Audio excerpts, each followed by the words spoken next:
99 pamoka yra skirta dar vienai dienoraščio formai, tai dienoraštis kaip savarankiškas darbas. Mes jau kalbėjome, kad dienoraštis yra autentiška forma, tai kasdieninė autoriaus užrašai apie save arba aplinką.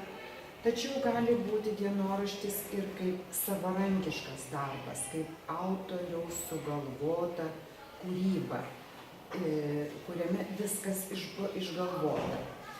Toks yra anglų rašytojos Hugh Toussaint slaptas Adriano Moulo dienoraštis.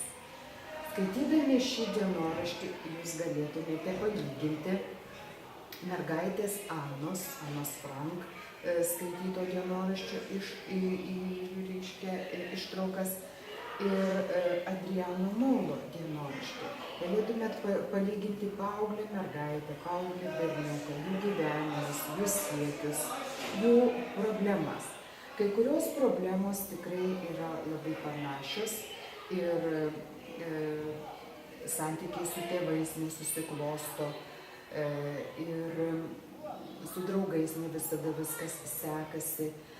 Tačiau kai kurios problemos, pavyzdžiui, brendimo problemos, jau yra būdingos tik tai vaikinam, ne? Čia matome svarbiausius berniuko pokyčius. Matome, kaip jis tai daro, kaip jis keičiasi, kaip jis maištauja prieš tėvus, bando įsijungti į gaujos veiklą, bando rašyti romaną, kaip jį veikia meilė. Kaip ir kiekvieną meninį kūrinį skaitydami, mes galim pagrindinį veikėją charakterizuoti, taigi parašykite jo charakteristiką, išskirkite pomėgius ir veiklą.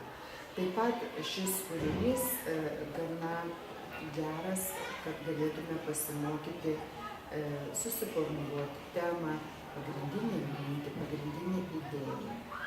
Taigi dienoraštis gali būti autentiškas, tai pavyzdys būtų Anos Frank dienoraštis, gali būti kaip žanras, kaip savarankiškas darbas, tai slaptas Adriano Moulo dienoraštis.